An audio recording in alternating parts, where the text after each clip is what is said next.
son, as of this week, 4 times.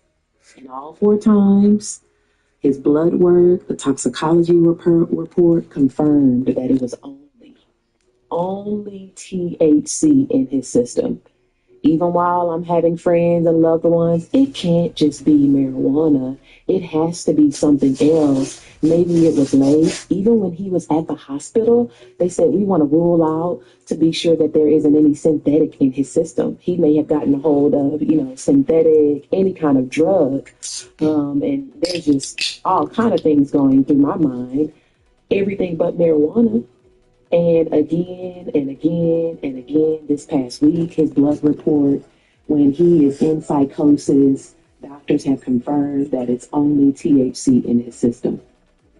Even with the blood toxicology report, if there were some substance that wouldn't show up in his system, they would be able to identify. If they couldn't actually identify it, they will at least be able to see that there's something foreign present in the blood that is not normal. They would have that much information. And so for the individuals who say that, there are unknown substances that, can hide out in the blood, sure, yeah. Doctors will know that they need that special test after the preliminary, right? And it's revealed that, okay, there's an additional substance and, we may not have it nailed down. We'll take that. It's kind of like levels, right? Science is quite advanced, regardless of what people think they are, just to reveal all the detailed blood. They've studied it for decades. And so they're pretty well equipped to understand what's normal and what's not normal as far as presence in the blood. And so it started, I'm sure, with smoking just your normal weed, marijuana. But then he was exposed to the vape, which is a higher high, right? It's that much more potent. And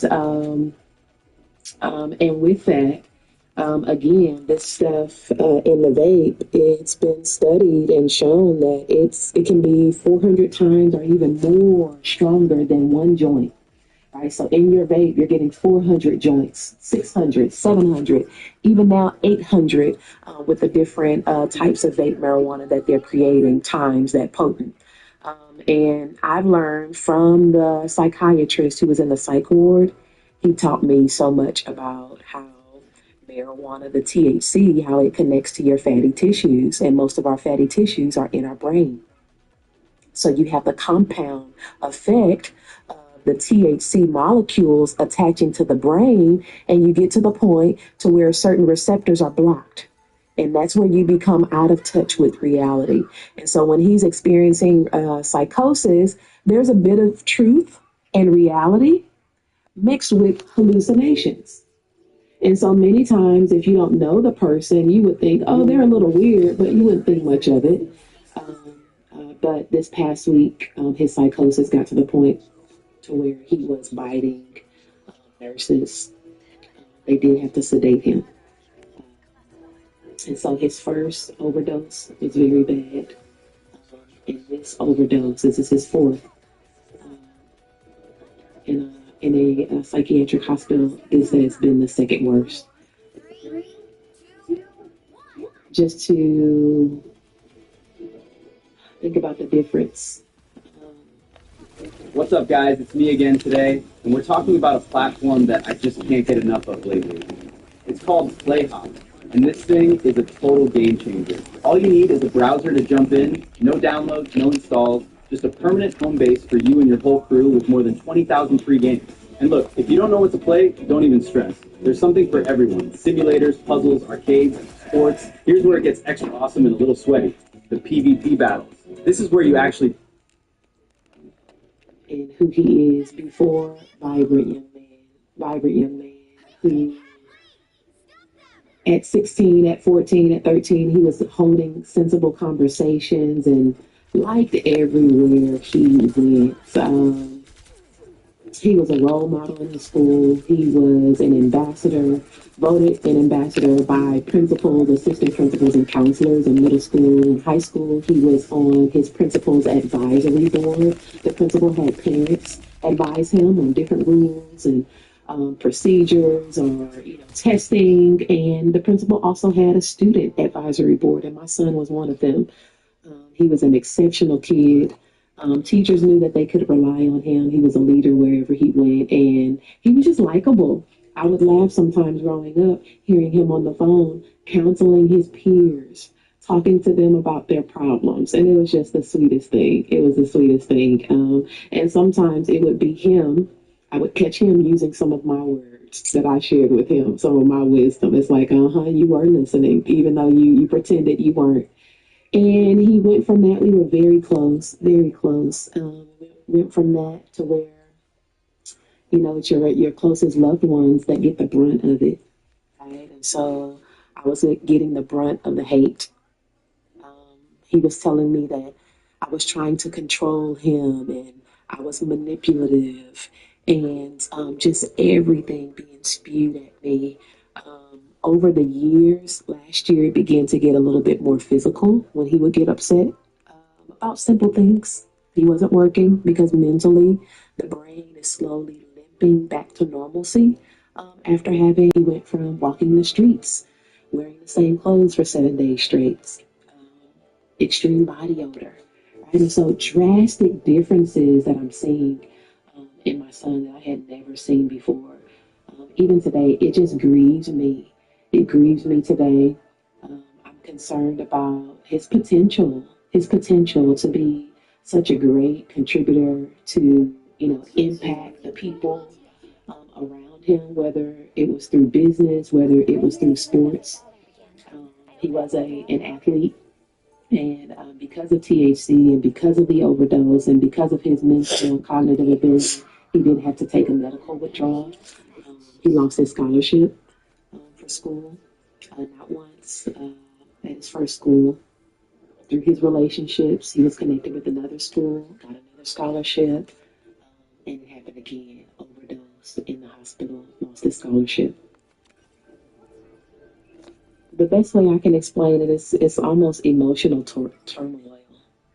Right? You want to provide that love and care and support in one moment when they are trying and you see the improvements, and then the next moment you can be fearing for your life. There was a moment where because he came home after midnight, we locked the doors, and when he came home, he raged. He couldn't get in. He got into my vehicle.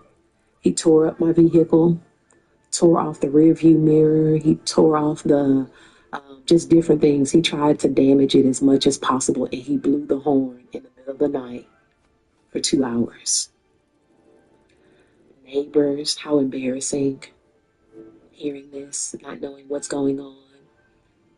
I didn't realize what had happened until the next morning, and I had to call the police. It's the last thing you want to do is to call the police on your child. But I had just come to wit's end. Just the fear of not knowing where he's at sometimes. He'll call me in the middle of the night. I don't know where he's at. He's walking the streets. He's talking nonsense, right? Just saying, where should I go? I'm afraid. But you did this, and I'm upset. And I want to see my dad. And where are we going? And what are you going to do?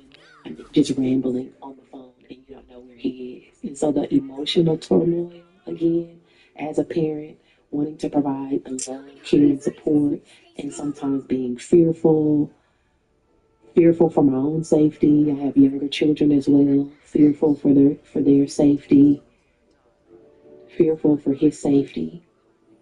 Right? He's a tall football player, 6'2", and fear of the police killing him. And so the emotional turmoil takes its toll. It takes its toll.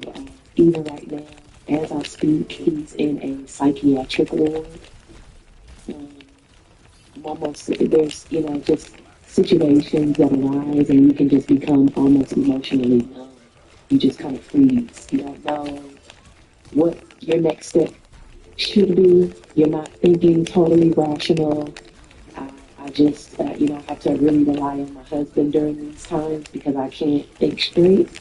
when my son is in the middle of cannabis-induced psychosis because it brings up a flood of good and bad emotions.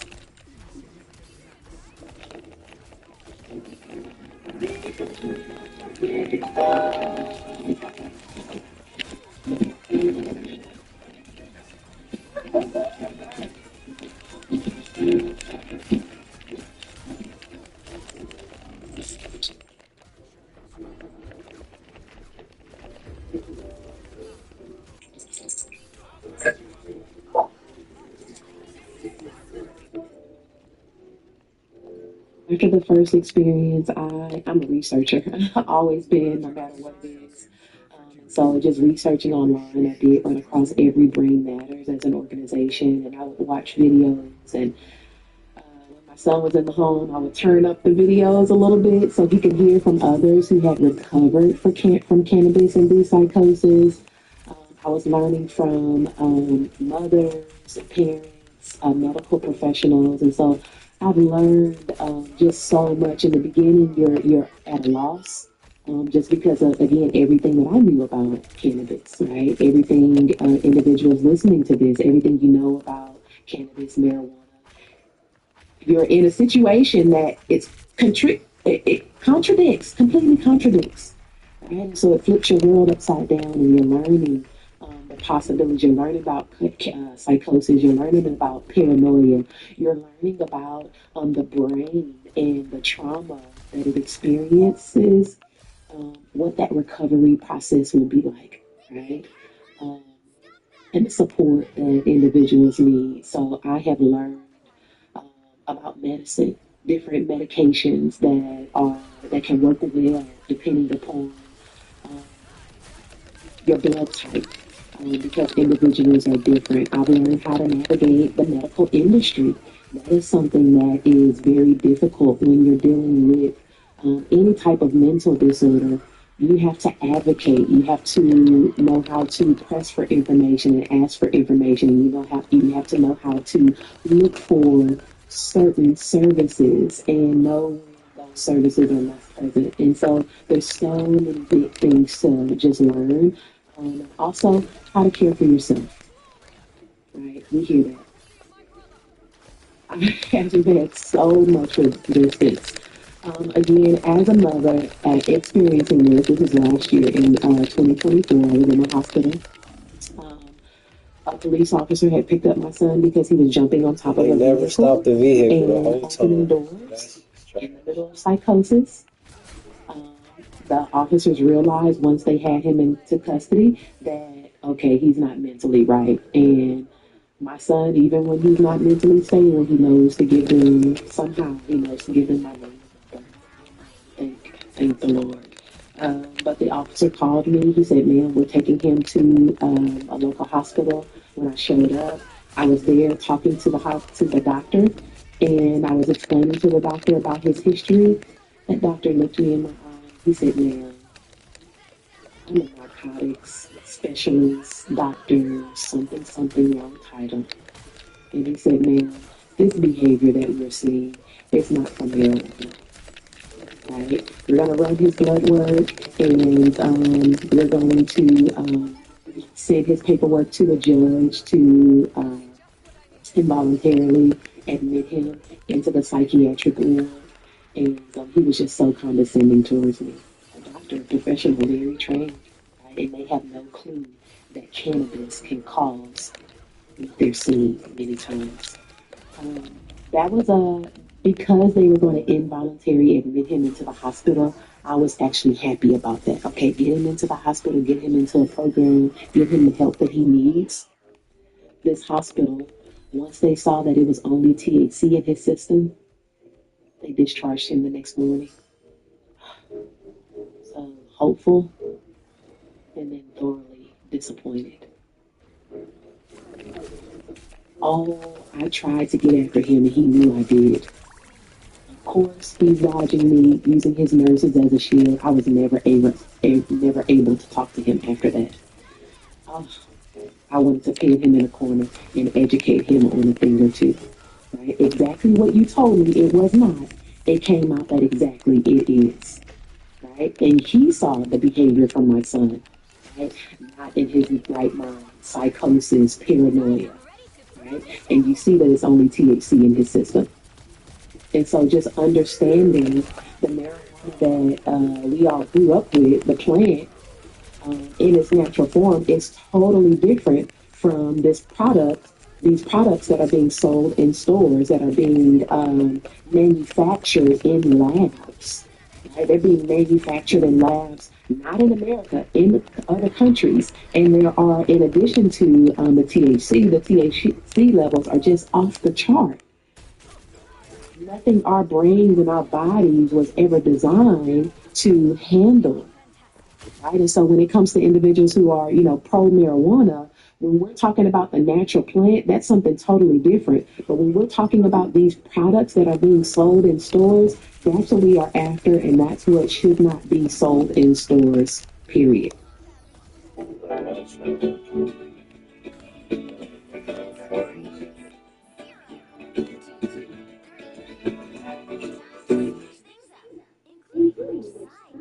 I'll tell you, the medical industry, they are not prepared for this wave that this marijuana industry is bringing. It will have a profound effect on the medical industry.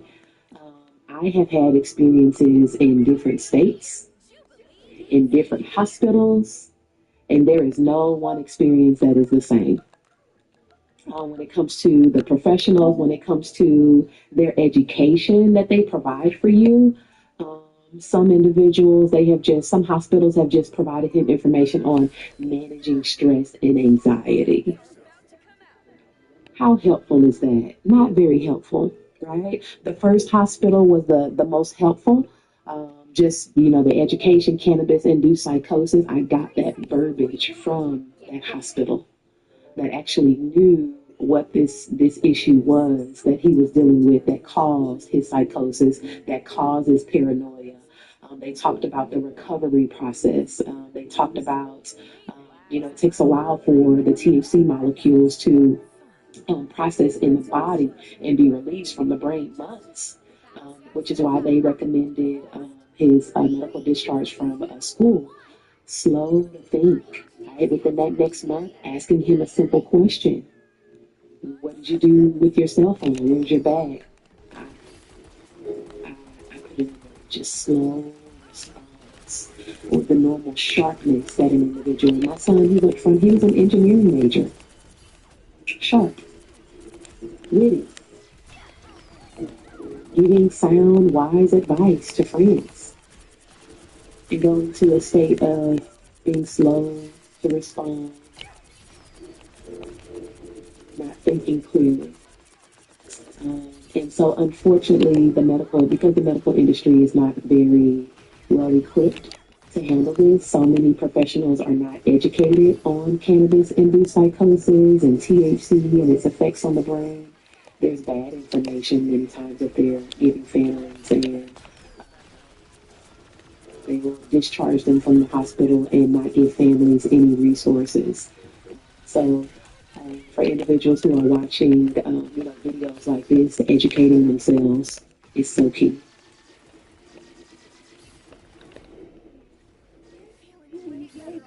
I want to encourage people to um, research THC's effects on the brain. I want to encourage people to um, be mindful and be aware of the changing behaviors of friends and families, members around them. Every time I'm able to share my story, there's always one or two people who are connecting the dots of what I'm sharing with a friend or a family member. That they've seen this exact same behavior, but they didn't have the information, they didn't have the education, they couldn't pinpoint it. Or, they just bypassed it, it's just something simple. No, you know, action is needed. Action is needed to help advocate for our loved ones, help direct them to a place of getting substance abuse help. And so, if I had known then what I know today, my response would have been different. Um, Being aware, just seeing vapes, just educating ourselves how dangerous they are. I've talked to lots of adults who would like to sleep at night or who are dealing with stress, and they're on a path. I was thinking about smoking a vape. I was told by a friend that, it's a great way to relieve stress, but they've seen the change in it. They've heard it. And so it's just like, oh my gosh, how is this available in stores? These are professionals who can lose their families. There are examples of people losing businesses, and again, they were on a path thinking it's safe, thinking that the government is protecting us. There wouldn't be anything harmful sold in stores. So my son was thinking, when it comes to the marijuana industry, especially when there aren't any rules, we as humans, unfortunately, selfish ambition can get in the way, and it's come to a point where it's profits over people. Right? The potent vapes that they are creating is to satisfy the urge, right? Keep a continuous buyer, profits, revenue, right? So it's all linked. It's all linked together, but it's profits over people, and it doesn't matter who's damaged along the way as this industry amasses profits. You can do a save hundreds from the individual that customizes your car insurance. That's great, but can you ask your friend to stop digging into the drain? I can ask, but it's not going to. Only pay for what you need. Liberty, liberty, liberty, liberty.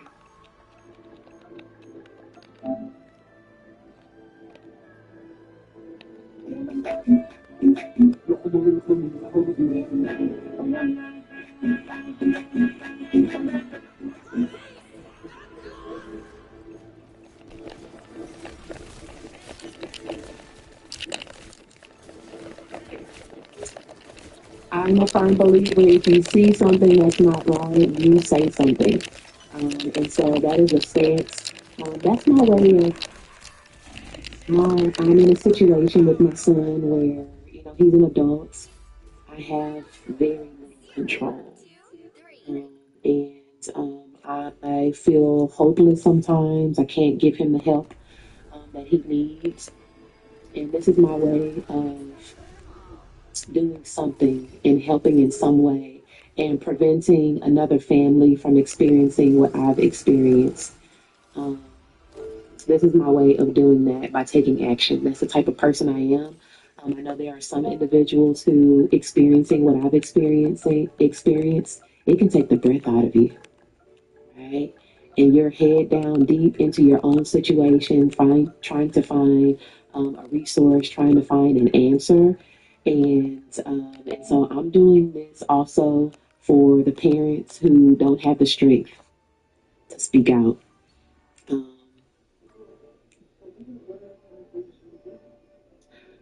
I am taking my story and my message to the Capitol in my state. I am sharing my story just like on this platform for millions of other people to hear it. I hope that through my message, they're able to connect the dots and it draws their attention to a situation, to a person who needs their help. I want to add one more piece, connecting the dots. Connecting the dots, it took years for me to realize the sweet smell from my son's room was the vape marijuana. Right? And so there may be some individuals at home, they're smelling a sweet smell that they don't normally smell. Sometimes it smells like cocoa, sometimes it smells like cologne, different smells. It took me years. Some nights, and the smell would just linger in his room for like days. He would be gone for 2 days. But I would smell this smell. It's like, what is it? And I finally realized it's the vapes that he's smoking in my home while he's supposed to be recovering from cannabis-induced psychosis and not smoking marijuana.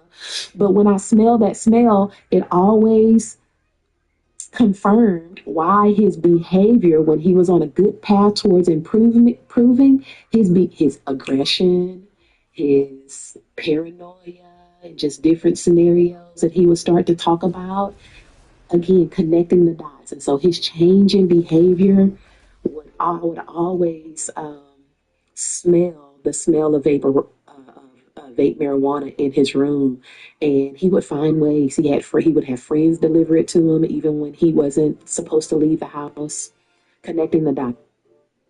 Magnets positive, negative.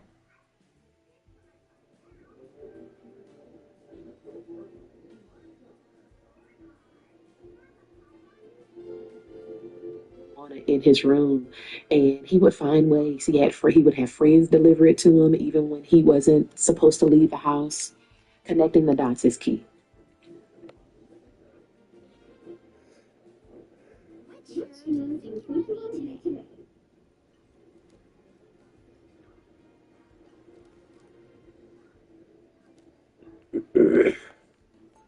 Applebee's 2 for $25. Get 1 full-size appetizer and 2 entrees for only $25.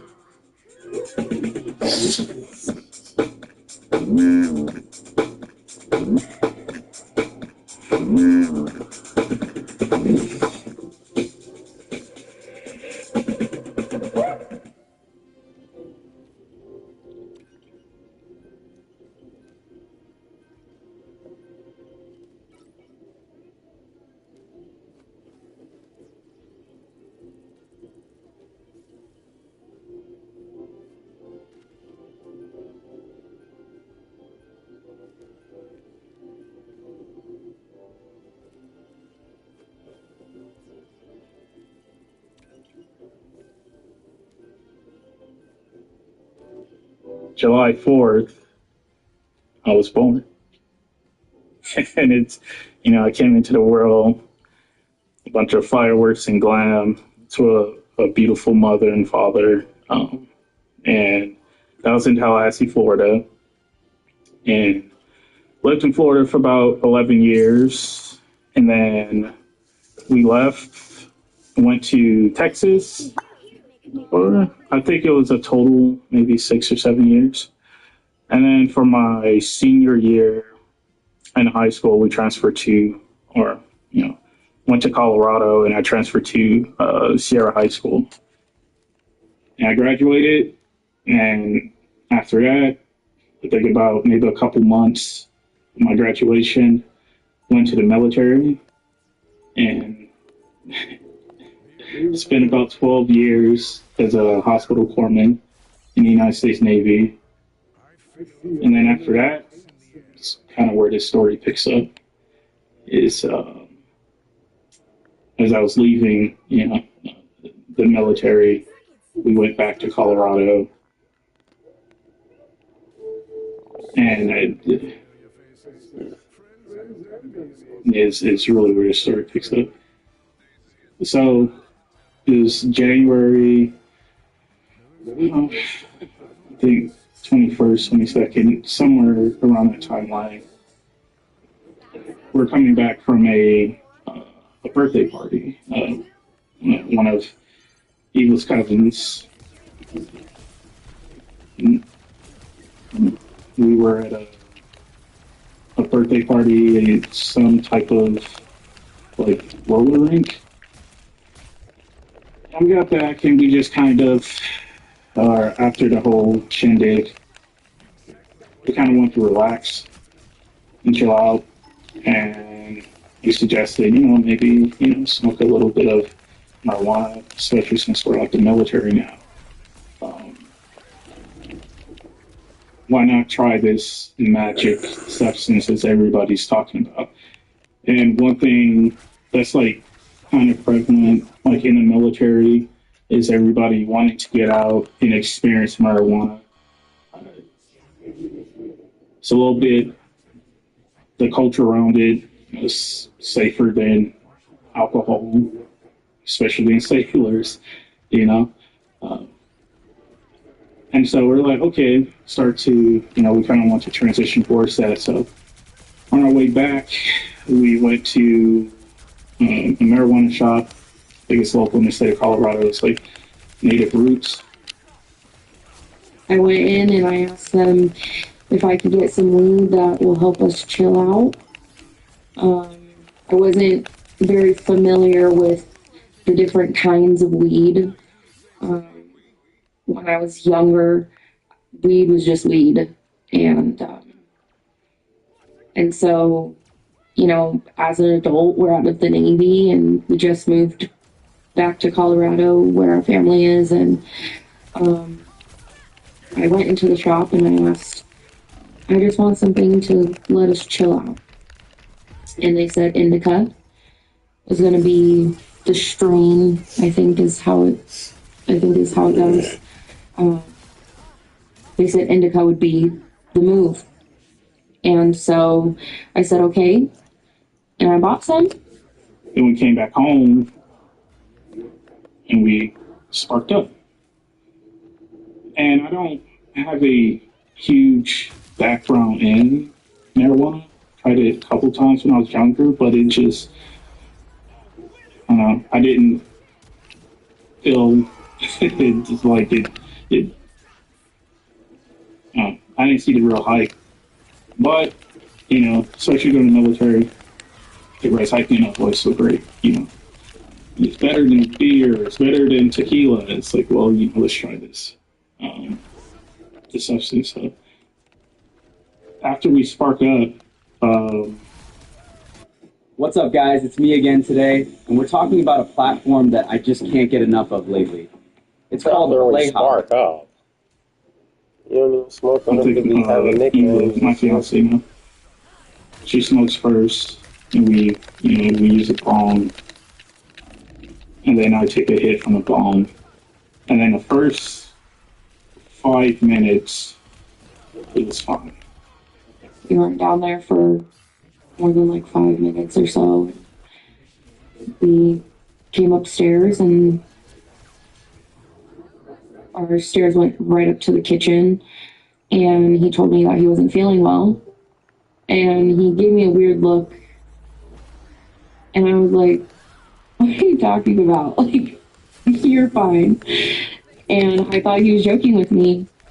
And it was for a good, like, 5 minutes, maybe 10, that he was trying to convince me that he wasn't okay. And, of course, I had just took a hit of weed, so, you know, I'm over here thinking he's just messing around with me.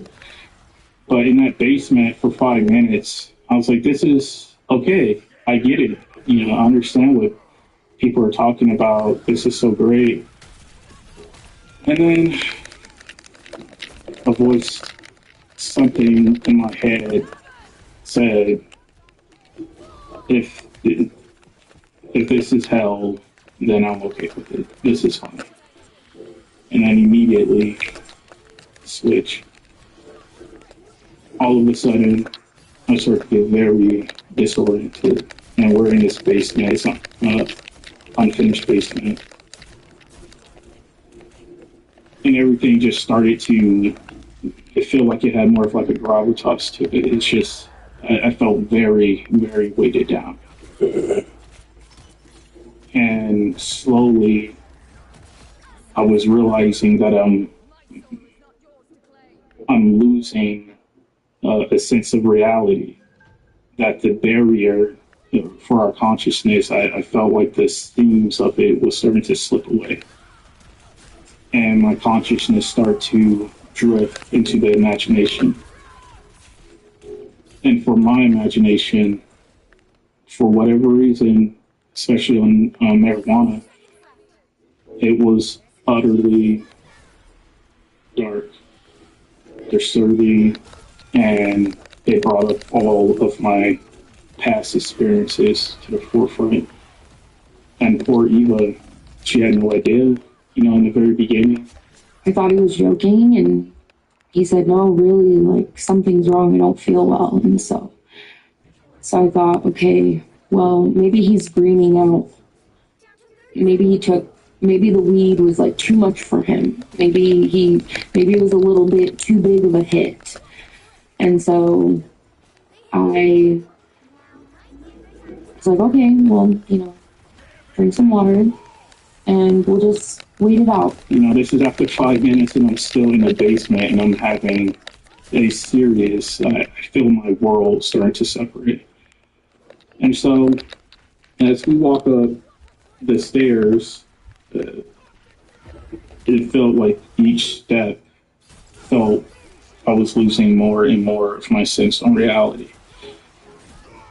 And as we come up the stairs of the basement,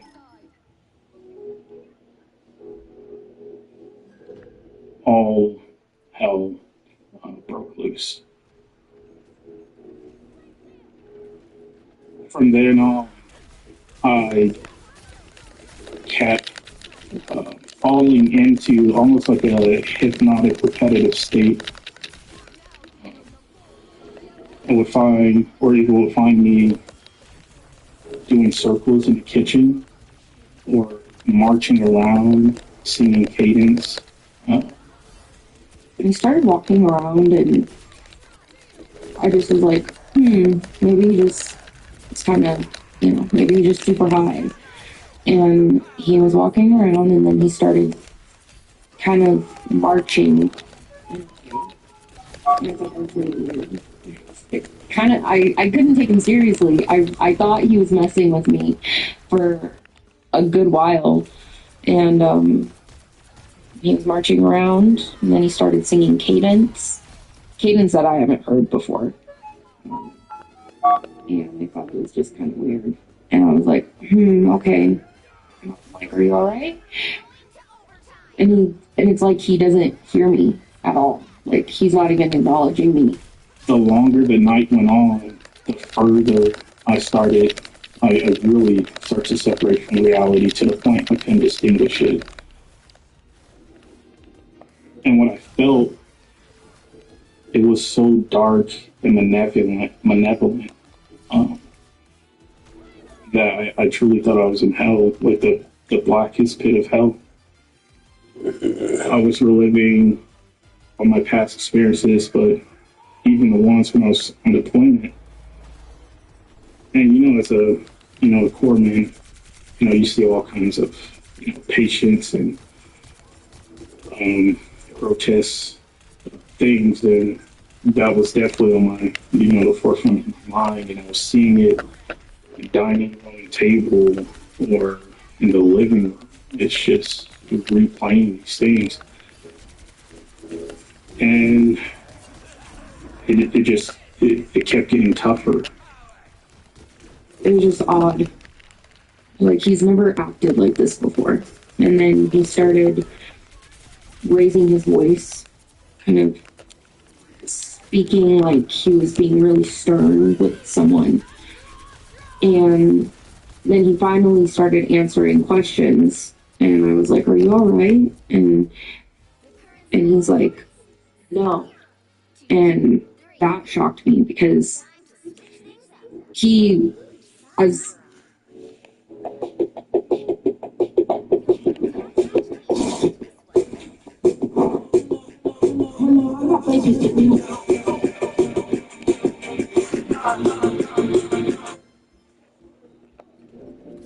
I don't know if this is cliche when people say this, but he's never even raised his voice at me. He's never hit me. He's never done anything bad. He's like a golden retriever. That's the way that I think of him. It's like, or maybe a black lab. But he's just the sweetest. He always puts everyone first. He's very kind in the way that he speaks to people. So that was really weird. And I was like, okay, this is odd behavior. And then at one point, he started crying almost. And I was like, what's going on? And he's like, I'm so sorry. I'm like, what are you sorry about? And he's like, I'm just so sorry. I'm so sorry. And then he would snap back and his eyes would be fixed. And then he would just start marching again around. And I was a little spooked. I was, I had smoked too. So my judgment was not all there. And I just thought, okay, now we really just need to let him walk it out.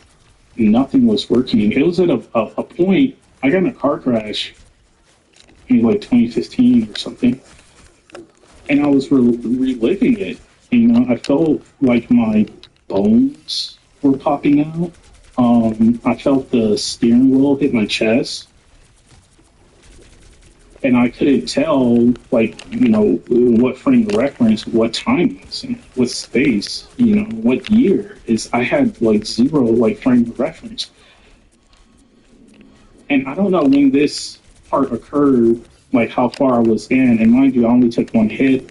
It wasn't too big or too small, but at one point I realized that I don't know where I'm at. I don't know how long time it's been. I could have been, walking around my house for 2 minutes or 200 days. Like I had no frame of reference for these things, and it terrified me. And then once that happened, everything just started getting a lot darker. I was letting him walk around, and then he started running into the wall, and he was kind of shoulder checking the wall every time he ran into it, and then was hitting the fridge, and then the stairs, and the stair railing. He was stomping, and Gracie, our dog, she was following him around, and she was just kind of like following him, like just kind of like, follow the leader. Like, what are you doing? Why are you walking around in circles? Where are we going? I was hearing whispers of, maybe people in the past, some new. And I didn't know who it was. And this whole time, I couldn't find either. The one anchor that I had, I was running around, with it like a chicken with their head cut off, and I couldn't find her. And then there'd be some, brief moments that I'll be able to see her, and it's like, okay, and I would try to hold on to her. So I'm terrified. I don't know what's happening. And then she would try and calm me down, and she would kind of fade away, almost like a ghost, And I would just rinse and repeat. So I called my friend, and I said, I need you to get your husband on the phone, our other friend. And I'm like, I need you to get him on the phone, and he needs to talk to him. He was deployed in Japan. And I was like, I don't care. Like, he needs to talk to somebody. And so we FaceTimed, and at that point, I was marching around with him, holding the phone while he was next to me, and we were just kind of marching in the same way that he was, so that he could talk to our friend. And our friend was like, are you okay? And he's like, no, I'm not okay. And I was like, I don't know what to do, guys. And he was like, it's okay, like, just try to have him sit and watch a movie or something. I was like, okay. And we went on the living room sofa. We're watching a movie. It was Empress and Groove. And I was still like really like, freaking out. But part of me remembered like, okay, this is the living room. Eva's right here. The TV's going. And at this time, we had 2 dogs. We owned Coda, Gracie, they're both pitties. And Coda had a kennel in the living room. Gracie, she's outside the kennel. She's fine. Say you'll never join the Navy. Never track storms in the Atlantic. Or skydive as part of your commute. Joining the Navy sounds crazy. Saying never actually is. Learn why at Navy.com. America's Navy. Forged by the sea. And I remember looking at them. It's like, okay, I'm here. Like, I'm still in Colorado. And I don't know when this occurred. I just remember laying down on a sofa, and all of a sudden, the dogs get in a fight. And that also kind of snapped me back to reality. Our dogs getting in a fight. And I remember, I don't know how much true this is in the physical, jumping on top of one of my dogs. I think it was Coda, and trying to separate them because from my perspective, he had his mouth on her throat, and it's like he's going to kill her. And so I tried to physically remove him. That didn't work. And then all of a sudden, the Emperor's New Groove, it wasn't the Emperor's New Groove anymore. It was something very nefarious. I almost want to say demonic. And it was like the TV was laughing at me. And then there was a choir of people laughing. And they're like, "You're here. This is hell. Like your dogs are gonna die. Your girlfriend's gonna die. And there's nothing you can do." And from that point, I remember like running around my house and hearing Eva screaming for help. I was like running. I couldn't find her. And then when I ran around the house, I don't know how many times it was, I ran around there and I saw just Eva was gone. But there's these demons in my dining room and living room. And it frightened me. It was like I'm really in hell. And I remember I tried to escape it.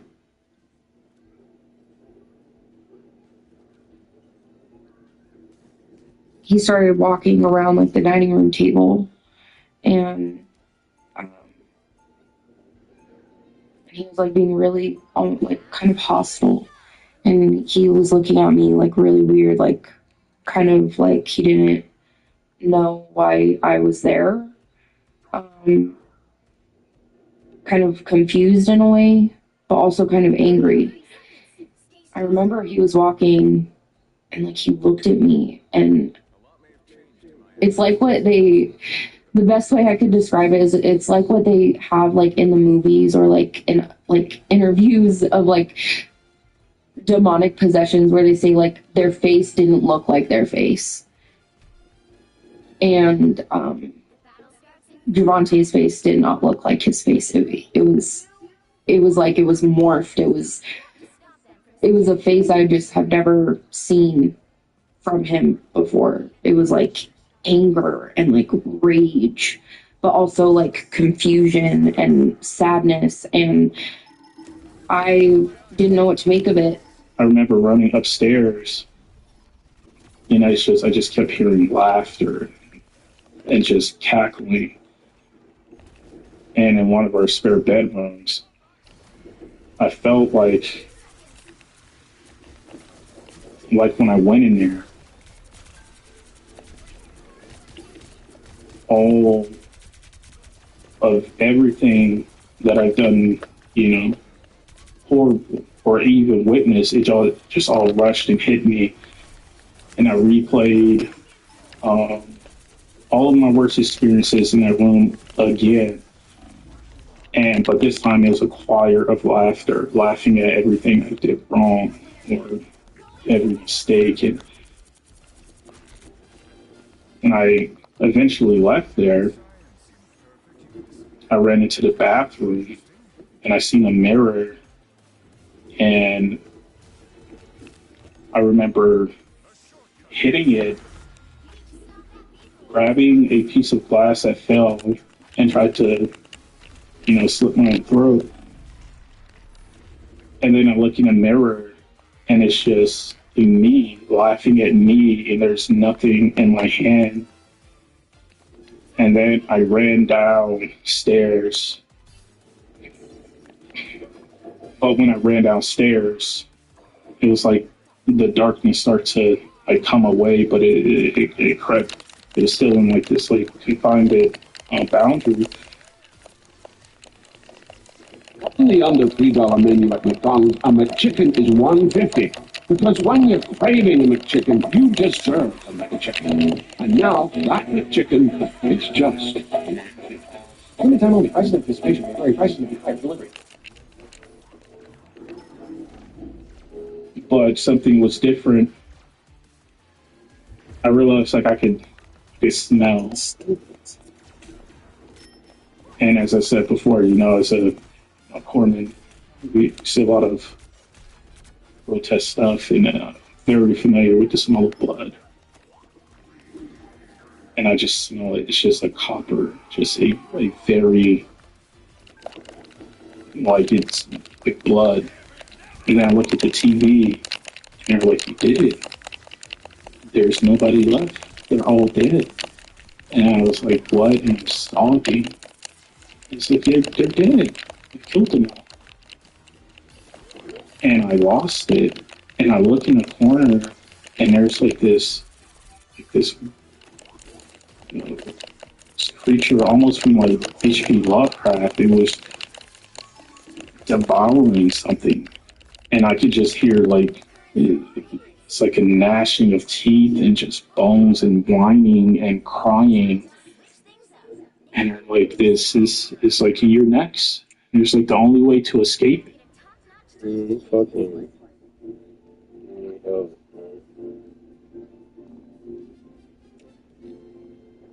So today we got an interesting video, man. I recently just stumbled upon this TikTok of this young brother. I believe he's around the same age as me, early 20s. He's a part of Gen Z. And basically in this TikTok, he was talking about how confidence doesn't matter if you're ugly. He was basically on some black pill shit. And if you don't know what black pill is, it's basically the ideology that you're chopped with, unfortunately not going to achieve anything in life. When you're an ugly like myself, I just want to say confidence is not saving you.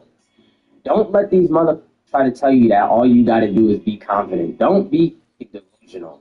When you're a genetic experiment gone wrong like myself, it's no. We 15 seconds in, and already, confidence isn't just about walking up to a girl and thinking you can talk to her. Confidence is just having that self-pride of knowing you can do anything you put your mind to. And you build this confidence up by doing simple shit. Telling yourself that I'm going to work out for this week straight, and you do it. You're going to build up that confidence. Telling yourself that I'm going to go out and learn a new skill. You do it, you build up that confidence. It has nothing to do with just talking to women. But attractive or not attractive, having that mindset that this dude has, you're automatically going to end in failure. And then he ended up calling himself a genetic mutation. Like, brother, have some self-pride, man. And listen, I don't know this dude from a can of paint. This was my first time seeing him. And just by the way he presents himself, man, he comes off as one of those dudes that'll be like, I'm black, and I didn't find this offensive. Like, come on, bro, have a fucking backbone. And the crazy thing is, he's not even ugly, bro. If he get a decent haircut, he got the smash bros hairstyle, you know what I'm saying? Get you a tip fade, get you a nice lineup, try to grow out your facial hair, put some weight on, bro. You, like, come on, bro. It's things that you can do. And once again, just tying it back to Gen Z, especially my Gen Z, man, I see this all the time. Young brothers having no type of confidence. I know they ain't got no type of racial pride. If you thinking like this, I know you hate being black. You know what I'm saying? You probably watch anime already. Thinking that that's how you're supposed to look like, and he think you ugly. Like, come on, bro, man up, dog. Find the confidence in the world that's going to make these women want you.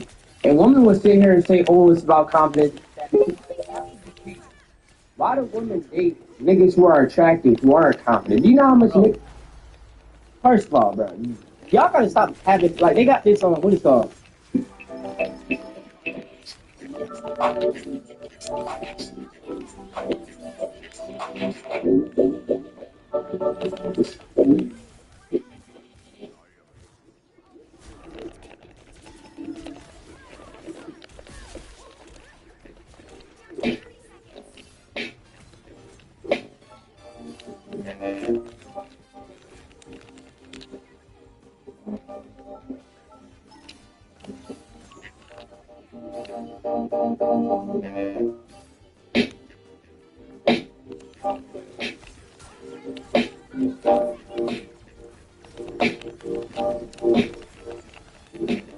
Just so I can track it into BandLab and have this demo.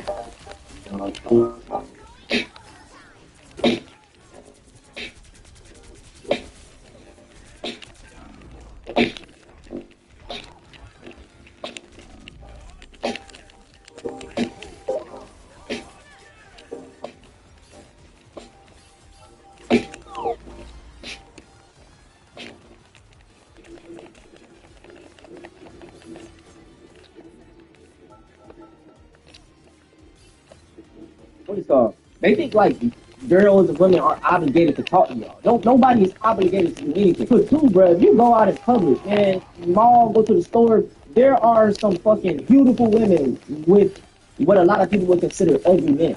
Why is that the case? Because maybe they're confident, maybe they got money, maybe they got, but it's other attributes as well. Looks are subjective. Some people may think you look good, some people may think you ugly. So it's like, bro, y'all, once you gotta get out that mindset. If you only see negative and put out negative, my nigga, that's just what you want to get. Because in this world that are attractive, that are not confident, but they still get hella women, they still get hella play.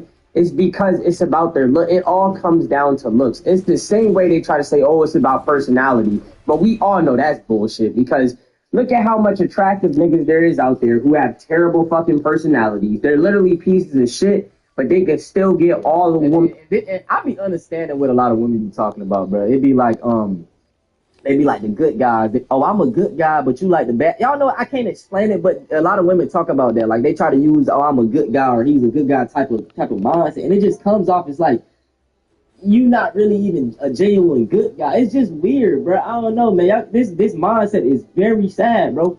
Because like I said, none of these women are obligated in the world. Attractive niggas don't need confidence because their looks alone is what gets them through the door. So if you're a hideous ass nigga like myself, just know no amount of confidence is saving your ass. Don't be fucking delusional and don't embarrass yourself. It is not about no fucking confidence or having a good personality. It all comes down to looks. And even if it was about confidence, when you're an ugly honey badger built ass bitch like myself, it's nothing on your face to be fucking confident about. I don't have some. Like, it's pissing me off how bad he's talking about himself. Because that shit is coming to light. It's going to come to light. Once again, bro, there are multiple things this brother could do to upgrade his looks. Get rid of that damn haircut. Get tip fade. You know what I'm saying? Low cut. Do something different, bro. Get some dreads. Get some minoxidil, nigga. Put that shit on your eyebrows. Get you some minoxidil. Put that shit on your face. Build your weight up. Get a nice skincare routine. Get you some accessories. Get some earrings. Whiten your teeth. There are multiple things you can do. Get your pockets up, brother. Why? Like I'm saying, like, and even if you worried about women, bro, you probably ain't even. You know what I'm saying? You probably don't even got a job. You ain't got no passions, bro. Like, this is what it is. I don't have a single feature to be confident about because I know I look like straight dog shit. So I'm not hearing all that bullshit about, oh, all you got to do is have confidence and blah, blah, blah. That's not fucking working when you're ugly as fuck. Because when you're ugly as fuck, it doesn't matter if you're confident. These women are still not going to want your punk ass. Oh, yeah, man, that's the full video. It got over 1.8 million views, 280,000 likes. And let's look at the comments. When you ugly, confidence will only be seen as ego. And I do see that sometimes. Yeah, a lot of people mix up confidence and ego. Some people are seen as confident, some are seen as egotistical. But I don't think it has anything to do with looks. It's just sometimes the situation. Looks can play a part sometimes. But yeah, another comment. You're not even ugly, gang. Exactly. And here go another comment. Just be confident and have a good personality, bro. It works for me. And I guess they saying that this dude is attractive right here, white man with blue eyes. I don't know the race of this nigga that posted this, but like I said, a lot of y'all have these white Eurocentric standards of what is fucking attractive. So like I said, you see the way they base their mindset on this brother probably watched, like, you know what I'm saying? Yeah. Since a kid, I knew it was absolutely over. I knew that no matter what I say or what I do, these women are always going to view me as a square-ass buster, an unusual piece of shit, and a lame-ass nigga who's just nothing. I know. Yeah, he most definitely got a grudge. I'm not even going to say, like, black women, but he's talking how a lot of them niggas talk that be like, you know, black women don't like nerds and, like, you know, like, basically that beaded chick mean. That's the way he's talking. That my presence alone makes these bitches skin crawl. I know that if these women got the opportunity, they'd flick a booger at my punk ass just because I'm a nigga who's trash. Just look at my punk ass. A 22-year-old bum ass bitch who still lives with his parents. A nigga who got nothing going on for himself.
not bad.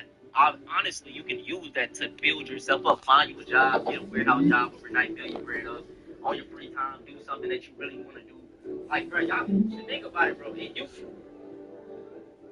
take discipline. You can do anything, my nigga, but it's gonna take discipline and hard work. It's gonna be boring. It's gonna be annoying. It's gonna be this. It's gonna be that. But if you can stick out and stay consistent, you can achieve it. You're 22, bro. Like you acting like you know what I'm saying? Like what? That even makes it worse for yourself. You're 22 and you don't have anything going on, but you worried about trying to get women. Nigga, worry about yourself. Go hit the gym. Work on a skill. Get a trade. Why is that even on your mind, bro? Go read a fucking book. Go learn about your history. Get some pride. Go get some pride about yourself. God damn. And then you calling girls bitches. Baby, you know what I'm saying? You don't even know how to talk to women. Why would any bitch want anything to do with my ridiculous ass? I'm not no cool nigga. I'm not no desirable man. I'm a nigga who's not enough and a nigga who will never be enough. And that's on Josephine Baker's grave. I know I make these women want to throw up, and that's how it's always gonna be. Yeah, this shit is just killing me. And these comments are basically the same thing. Do a save hundreds with individual customizes your car insurance. That's great, but can you ask your friend to stop digging into the game? I can ask, but he's not going to. Only pay for what you need. Liberty, liberty, liberty, liberty.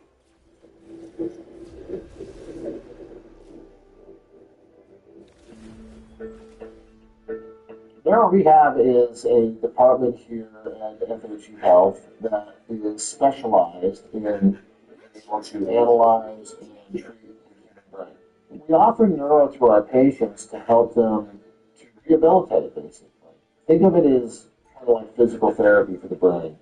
When somebody is injured, you hurt their arm, you have a cast on that arm for 3 weeks, and then it comes off, and the muscles atrophy. So you go to physical therapy and it makes you stronger. In neural rehab, you can apply the similar kind of concept to this and help your brain to get stronger so that you can process information better. Neurotherapy is appropriate for anybody. Anyone can benefit from it because nobody's brain is perfect. But in particular, those people who struggle with substance or alcohol use, anxiety, depression, PTSD, these are symptoms that can really be improved upon with neurotherapy. We've actually conducted a 4-year. What kind of mentality is this? Literally, bro. Fuckers trying to tell you that all you gotta do is be confident. Don't be confident. He followed him. No, I ain't gonna lie, man. I like you, man. I ain't gonna lie. I like you, man. You know what I'm saying? Doing the work for me, bro. I ain't even able to fucking lift a finger. No fucking way. See, this nigga gets it. This nigga gets it, bro. All right, if you chopped from birth, unless you got fucking money, bro, fucking get in line, nigga. Because it's a fucking long life. I mean, bro, how much pain and, like, rejection and just straight agony did you have to go through to, like, come to this conclusion, like, this is who you are? I need to know so I can perfect it on other niggas. Yeah, man. Basically, he's just egging them on, saying that he's right. In the comment section, once again, it's just niggas, like, and look at this comment. Just be yourself, man. It works all the time. This is a picture of a white man with blonde eyes. This nigga ain't even all that. But what's up with y'all? Like these blonde hair, white. Like I said, it be all based off these Eurocentric features. Brothers that be having big noses, they think they ugly because y'all gotta have some self-fucking some self-pride, bro. I don't know what's up with y'all for real. I knew that no matter what I say or what I do, these women are always gonna view me as a square-ass buster. This was me in the 10th grade of high school. Now this is me 3 years later, my first year of college. Pretty big difference, right? Seeing people, especially younger guys, live with this mindset made me feel very sad for them. Because I used to be just like them in high school until I locked in. A lot of guys nowadays are stuck feeling like a chopped, undesirable man who also resents women because of the situation they're in. But like I said, it doesn't need... And that's what I'm getting out of all of this. They're resenting women because they feel like they basically putting all the blame on the girls. Oh, they don't like me. It's their fault. You know what I'm saying? Instead of just bossing yourself up, why is that even on your mind? Get your bread, get your job, get your hobby, get your passion, niggas. Why is women even on your mind? You ain't got nothing going on for yourself. You can't even take her on a fucking date. Like, you know what I'm saying? So. To be this way. If this dude had a different hairstyle, like braids, or literally anything without these sideburns, that would instantly improve his Even you know that shit you stole, bro. Like, what? Confidence already. And obviously, a single hairstyle won't change a person's view on life, but it's the idea of wanting to better yourself that goes a long way. And just like how in fashion, the more your style changes and evolves, the more effort you put into it. The more you experience life and more effort you put into bettering yourself, such as by finding hobbies you enjoy that you can share with others, the more you'll realize three things. One, in the grand scheme of things, no one really cares about you or what you look like. This can be very hard to understand at first, and for me, it's for sure. But accepting this and understanding it is key to start doing things to better your health and your appearance and other things about you. And second, there's more to life than being insecure about what you look like. If you're straight like me, for example, life is not about pulling as many women as possible. In my opinion, that's a very weird loser mindset. For most people, finding things that make you feel fulfilled is the purpose of life. And I know from my own experience that basking in self-loathing and misery is far from that. And third is that you will find kind, genuine people to help you on your way and look out for you if you are kind to them as well. I feel the most of my change from this to two girls I never knew before in my Zoom online school classes, who FaceTime me every day to hang out and open my mind about how social interaction should work. At this point, before them, I had 0 girlfriends. And it changed my mind from seeing them as more than just potential relationships, as crazy as that sounds. Because maybe going through what this guy is. It's okay, and it's honestly normal after puberty to experience these feelings. But you will only remain in this position if you become comfortable becoming a self-loathing, antisocial person. I knew that no matter what I say or what I do, these women are always gonna view me as a square-ass buster. Let's look at my punk ass. 22-year-old bum-ass bitch who still lives with his parents. A nigga who got nothing going on for himself. Why would any bitch want anything to do with my ridiculous ass? Nigga, if you don't shut up and lock in, be quiet and lock in. I absolutely hate every couple of months there will be somebody doing this exact type of content being like, yo, I'm ugly, I got nothing going on, women don't want me, why would they want me, it's just, I can't do anything about it, da-da-da. Shut up, lock in. Shut up and lock in. You said that you're not in school, you don't got a job, you still live with your parents. Those are 3 things that you can actively change. Is it going to happen overnight? No. But those are things that you can work towards to change. Enroll in online courses. Go to your local community college. It ain't got to be like a big A1 like named university. Just do something. You don't got a job? Go and get a job. Job market looking real tough out here right now. But low key, I don't know how many followers you got. Get that 10K, create a rewards program. Get some motion going. You still live with your parents, you're 22? That's perfectly fine. We live in 2026. A lot of 22-year-olds still live with their parents. You don't want to lose your parents anymore, go find you a little roommate. Go find you a roommate who has a job, split rent. Oh, I'm ugly, I'm chopped. You are a handsome young man. You are very handsome. You just don't like yourself. You have no confidence. It may have something to do with, you know what I'm saying, ethnicity. You probably watch all these animated white superheroes. Hey, you know what I'm saying? Somebody got to say it. And when you don't like yourself, on the inside, that starts to physically pour out into your appearance. You don't think you deserve this, you don't think you deserve to look good, so you start looking bad. Take care of yourself, get up, take a shower, get off them sites, and lock in. Don't worry about no bitches, don't worry about nothing. I fear you gotta do all this. That's just what this video though, man. I'm gonna have every single video in the description. Hopefully this brother can get some help. He may see this video, it depends on how I do. But yeah, man, I think this is a prime example too of just incel culture and the alt-right pipeline, because this dude would maybe go down the alt-right pipeline of hating women, he gonna see feminist content, anti-feminist. This is a pipeline, you know what I'm saying? That self-loathing black pill shit. Then it goes to red pill, then it goes. This how that shit work, man. But also it's just another thing of like, bro, have some self-pride as a black man. You know what I'm saying? You that nigga, bro. I don't give a fuck about none of that, bro. None of these Eurocentric white standards, bro. You black, my nigga, you the fucking proud. You got melanin. You don't lock your ass in. So just off the strength of that, bro, I hate seeing videos like this because there's a lot of brothers that think like that. And I don't know if it's because they live in these all-white environments or like, I don't know, bro. I don't know. It's very sad to see them. You know, we're talking, if you guys want to see something similar to this, go check out, I don't know, You might think PlayHop is for kids, but let me prove you wrong. There are many different types of games on PlayHop, such as simulators, puzzles, arcades, sports. Basically, there's something for everyone. My favorite games are strategies with multiplier gates, because there's nothing more satisfying than watching your army grow from 1 to 1,000,000. For real, PlayHop has more than 20,000 games for you to discover, so you'll never get bored. Back to another mysterious and disturbing episode of creepy and scary TikToks that might just change your reality. I'm Jesse Chuck. Don't forget to hype your boy up, hit that like and subscribe button, and remember, this content is strictly for entertainment purposes only. Don't believe anything you hear or see on this video. With that being said, Let's dive in.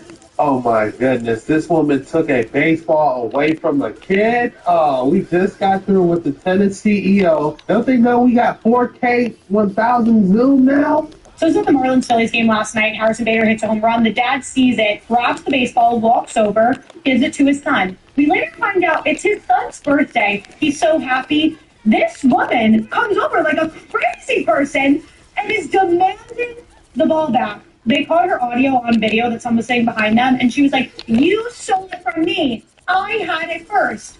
It's a little kid.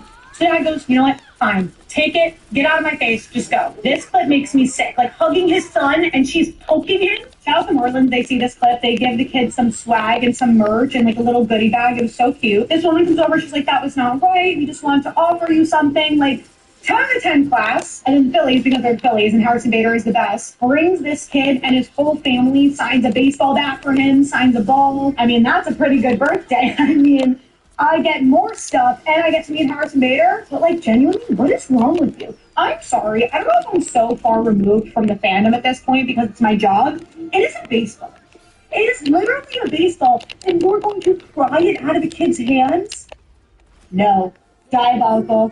Absolutely not. Shout out Phillies, shout out Marlins. The internet has started a full-fledged Karen witch hunt for this lady after what she did last night. And boys, this is a bad look for her. So we got a home run in the Philly game. Look right here. She's grabbing for it. He gets it. Fair and square. He goes back and gives it to his son. Look at him hug his son right here. Oh, wow, this is so precious. Oh, and then boom. He's ready to play. Oh my God. A millisecond after he's having a great moment with his son, he's ready to duke it out with this Karen. She's in his face, yelling at him. Kid's obviously like, "Dad, what the hell is going on here? Why is this crazy woman in your face yelling at you?" He's like, "Son, hey, we're going to figure this out. Just give me the ball out of your glove. I'm going to tell her to fuck off." Now, Karen may have won the battle, but boy, oh boy, did she lose the war. Because a little while after this all happened, a Marlins employee comes up to the kid and his dad and says, "That was not okay." He gives him this big-ass goodie bag of Marlins gear. Obviously, the crowd is going bananas. They love it. They hate the Karen. They love the kid. And on top of that, the Phillies notice that this whole altercation happened, so they invite the kid down to the locker room after the game to get him a Harrison Bader signed bat. Look at the whole family right here. They're so happy. But the icing on the entire cake is this. This guy, Marcus Lemonis, saw this on Twitter, and he was pretty outraged by it. And Marcus is the founder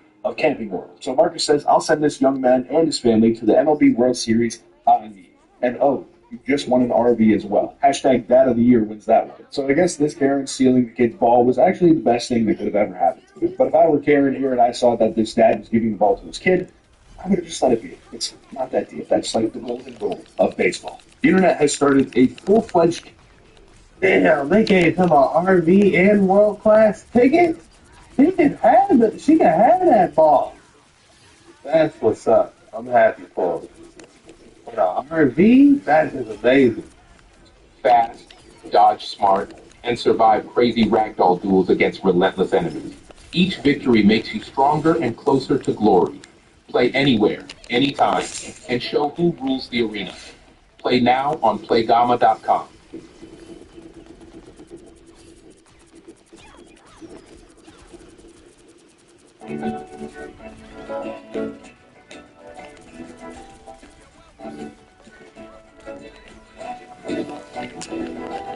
That's amazing. No way you can tell the animals in this phenomena isn't spiritual. Aside from dolphins being so sophisticated, they have unique whistle names, these unique frequency blasts that they communicate to each other with, and the weird historical rabbit hole that unicorns were probably real and terrible. And I'm not talking about rhinos either. More on that later. But I've been going down a spiritual animal phenomena rabbit hole that continues to prove to be satisfying. A mystifying goldmine of phenomena involving animals that seem spiritual. And showing the Truman Show like the Nephilim lab-threaded duck-billed platypus weirdo. This innocent-looking menace isn't real. Not only can it kick you and venomate you, it has no anti-venom because each venom is unique, and the venom makes you feel pain more. Also, it's a mammal that lays eggs and has no stomach. It sweats milk, glows in the dark, interacts with the electromagnetic field, and it hunts by sensing electric pulses and activity of other creatures. And aside from no stomach, it has no teeth, so it grinds up food with rocks in its mouth. Anyway, moving on from the venomous duck beaver that scientists thought was a hoax that was stitched together when they first found out about it, to the venomous paralysis turtle, a turtle that can bite you and give you paralysis. Aside from poisonous turtles, some turtles have a super violent teleportation quick-glide head thrash that if you're trying to move them, they can actually bite your finger. Some can bite your fingers right off. Like the 150-pound armored tank alligator snapping turtle. That definitely can bite your finger or hand off. But still not nearly as fast as the peacock, mantis, shrimp punch. Which, by the way, it's none of those three things. Neither a peacock, a mantis, or a shrimp. Yet its punch is 50 times faster than the blink of an eye and actually heats the surrounding water around it to reach temperatures of the sun. Pound for pound packing the most punch, it also has the most sophisticated visual system of any predator on Earth. Also, the punch is so fast, it's literally faster than the blink of an eye. The only way you can see it is in slow motion. Speaking of the ocean, life in the Matrix here on TikTok, you may have seen lots of seals joining people's kayaks or cruises just to chill. Or the terrifying rivers and swamps of water buffalo swimming right beneath you. Have you ever seen what that would look like? It would look like a huge dragon emerging from beneath you. By the way, there are super detailed accounts in history all over the place of the mega rivalry between dragons and elephants. Dragons versus trained war elephants, and the specific details about how the dragons would wrap their tail around the legs of the elephant and then attack their eyes. All fascinating warfare strategies and hidden history that's real. Time of warfare and magic technology.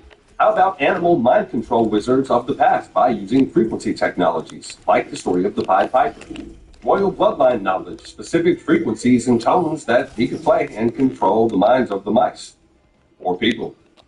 So happening today. All this warfare, magic, and technology is very Tartarian in the past. But what I find fascinating is literally putting this and Tesla plots and technology into 80s cartoons. The show's not important, but He-Man frequently has these themes. Even one episode, technology specifically called the Variable High Frequency Oscillator, which was a frequency weapon to control the minds of animals and weaponize them. All these esoteric themes, and even fighting a multi-headed underwater robot dragon to break into a lair to then fight a real dragon called the Kraken.